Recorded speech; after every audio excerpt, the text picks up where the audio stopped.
Yes, people, welcome back to another video. We are doing the West Ham Liverpool preview. We're a couple of wins away from the Premier League title, but we want to talk a bit about breaking news. Now, I have done a video on it, so make sure you go and check it out after this one. But before we talk about West Ham Liverpool, Mo Salah has signed his contract at Liverpool Football Club, taking him till 2027. And not only that, that doesn't just rely there with the breaking news. Paul Joyce has also confirmed Liverpool captain Virgil van Dijk will also extend his contract and also will sign for 2 years. So they're both getting a 2-year contract. Salah is going to be earning £25 million plus year plus all bonuses if they're met. So I think he's on about 384k a week. So he's at about 35k a week pay rise. So it's not massive. So he's not far from 400 grand a week. This guy deserves it. Let's not pull this narrative. Oh yeah, I think he'll get a pay cut and all this. If Mo Salah was at your Manchester City's, your Barcelona's, your Real Madrid's, he'll be on 5, 6, 7, 800k a week. Obviously, we know how the Liverpool model works, and to pay him that much is still good because we need him to be staying at this football club for a very long time. And he's looking like he's obviously staying for 2 more years. Hopefully, am I being greedy? Hopefully there'll be an option to extend in there. That would also be the full-on dream. So yeah, that is the news on them. Make sure you go and smash that like, subscribe. I did a video on that. So in the week preview, we're going to go through slots press, start and lineup prediction, and my score prediction. So yeah, let's get straight into it. I'm going to pull up Arnie Slot's press conference quotes. Let me find it where it starts off from. So, Arnie Slot has spoken. The first one up is Ibrahim Konate. Slot speaks on Konate. For me, if I take Konate out of centre-back, that tells you I am not happy with his game or he's injured. If I bring on an attacker or a midfielder, it just says we need to take more of a risks.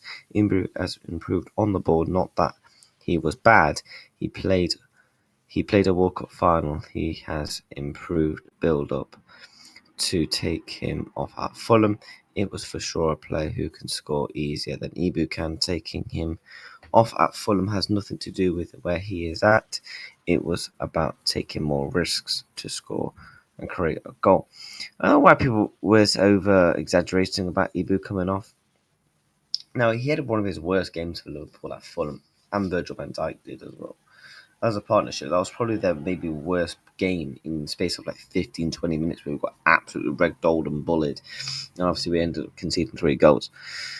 But yeah, hopefully Ibu does sign that contract. That would be interesting. Slot does speak about on the Salah role. I don't know if he was 6, 7, 8 years old. He was involved in every second of the game. Wingers are not 90 minutes outplaying their opponents. You have to be creative as a winger, which is difficult against low blocks.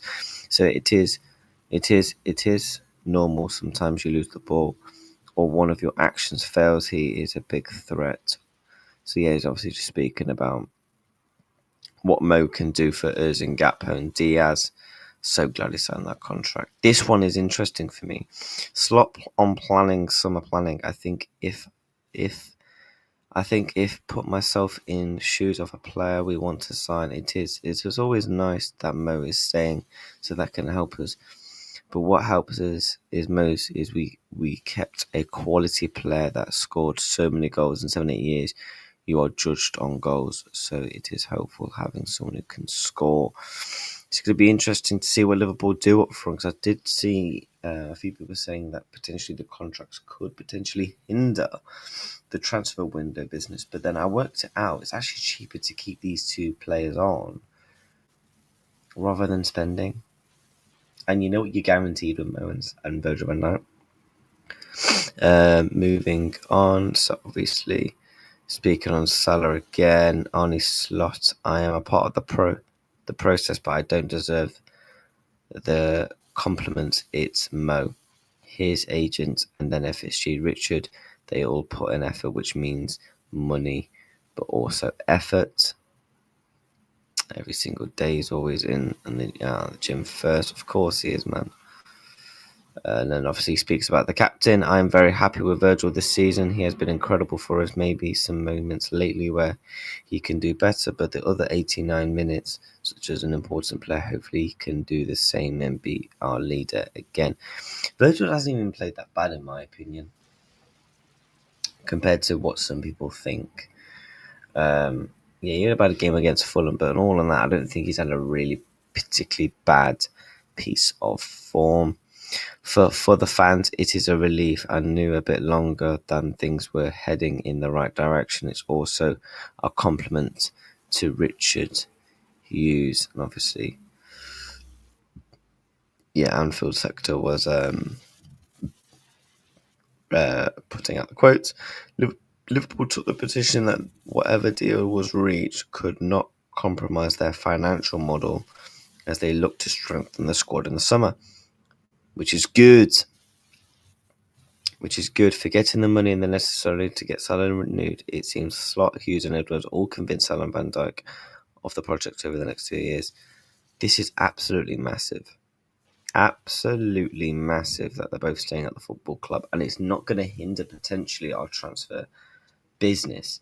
Now, we're going to see what business we do is going to be interesting, but if Liverpool go out and spend 200 million, 250 to 300 million plus selling players, then it's a successful window. Not really a successful window because you can go and spend 250 on garbage.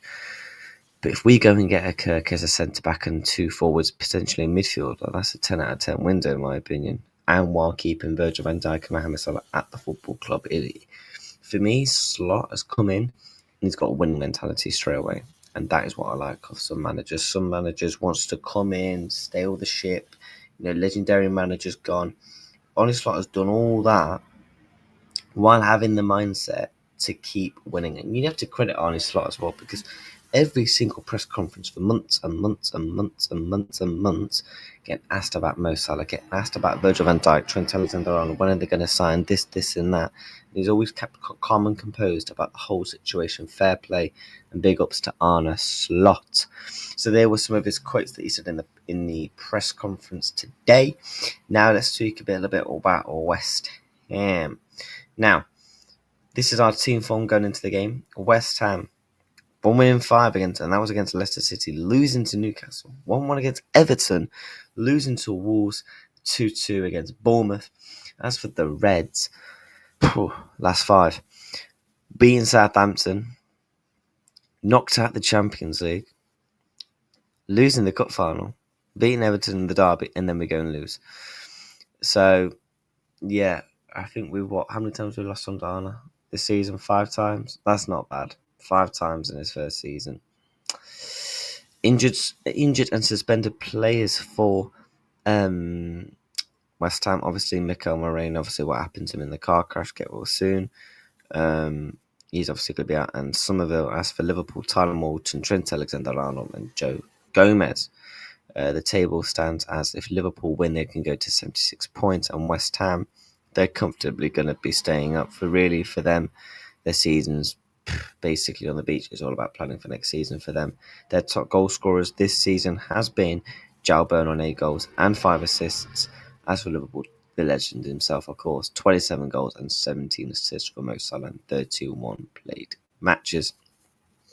I believe if Liverpool win the next 2, by the way, so if we beat West Ham and Leicester and Arsenal lose to Brentford and draw to Ipswich, I believe we are the champions. So we could potentially be Premier League champions in just over a week. If we win our 2 games and Arsenal lose and draw 1 or lose both games, whatever. Do I think they're going to lose both games to Ipswich and Brentford? No. But yeah, let's get this title wrapped up. I mean, if you base off the last 5 forms, we're still up there in second. We take that. And obviously, home form this season, we have only lost one game, and that was against Nottingham Forest. As for West Ham's away form, they're sitting in 15th and they're winning 4 out of their 15 away games, 5 draws and 6 losses, scoring 15 goals and conceding 22 goals. So that is the away record for West Ham, and this is our home record for Liverpool this season. Now, let's get into what I think will be the starting lineup against the Hammers. It's going to be an interesting starting lineup from Arna. Is he going to make some more changes?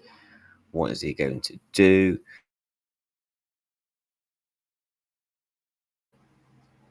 And yeah, let's build that starting XI.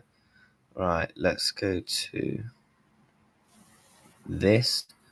So yeah, I think obviously I did see something about Allison. He should be back. He should be back, Allison. I know he's back in team training. So I do think we are going to see the return of the Brazilian. Alisson Becker must have took a concussion from prime Mike Tyson, because he's been out for some weeks from a concussion. At right back, I do suspect it'll be Conor Bradley, and my God, he made a massive impact against Fulham, which was really, really good. Getting involved in the play, going forward, progressing.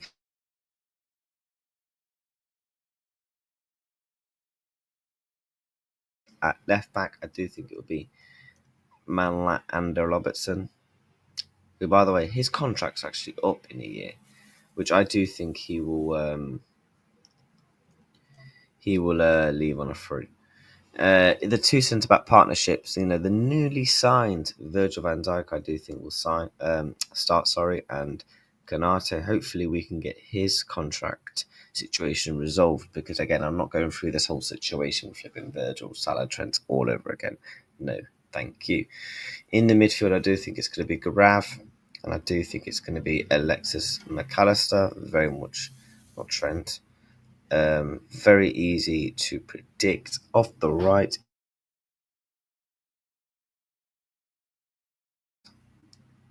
yeah, best player in the Premier League this season by far. At left wing, for me, I wouldn't mind seeing a Chiesa. I wouldn't mind seeing. There's a couple of options we could go for on the left, and do you go Gakpo left? You can go Diaz. We'll go through the 10. I think it's going to be Sabozlai. He would have had a week's rest by that point. Yet again, we're now only playing 1 game a week from now to the end of the season. At striker, God, is he going to go Jota again? Is he going Jota again? West Ham, big physical team. Jota's good in the air, he's physical. I won't be surprised if I'm honest. This is what I would want to see. That's what I want to see. I thought Diaz he showed passion, he showed heart, he showed desire last week against Fulham, and I think if he came on earlier, I actually don't think we lose that football match, in my opinion. And obviously, Cody Gakpo off the left-hand side. Hopefully, he can keep building up his fitness and minutes for Liverpool. But don't be surprised if he goes Jar. I just don't get why not go like a Chiesa? Why not play Harvey in the 10? Do you know what I mean? Like, if these players aren't going to be here next season, surely you'd want to play them, so more teams would be interested. It could potentially raise their price tags and stuff like that. I think that's something to possibly take into an account, in my opinion. So that is the team. I do think it will be Alisson, Conor Bradley, Konate, Van Dijk, Robertson, Gravenberch, McAllister, Salah, Szoboszlai, Gakpo, Diaz. Score prediction, I'm going with a 2-0 Liverpool win. I'm going to go with Mo Salah and Cody Gakpo to score against West Ham. Look, the team's on the beach. There's no disrespect to West Ham, but their season's been over for a while. Liverpool just need to rock up to Anfield and simply look. No complacency and get the victory. And we move on to Leicester in a week's time. Because no matter what, we are literally 2-3 wins away from this Premier League title. Let's just go and snatch it, win it. We can celebrate then. Get together, get the bevies in, stuff like that. Make sure you are subscribing to the channel. We're doing a live watch along and a match reaction to the game And yeah, take care. Goodbye. That is the team, I think. That's my score prediction. Salah and Van Dijk are staying at the football club. Take care. Goodbye.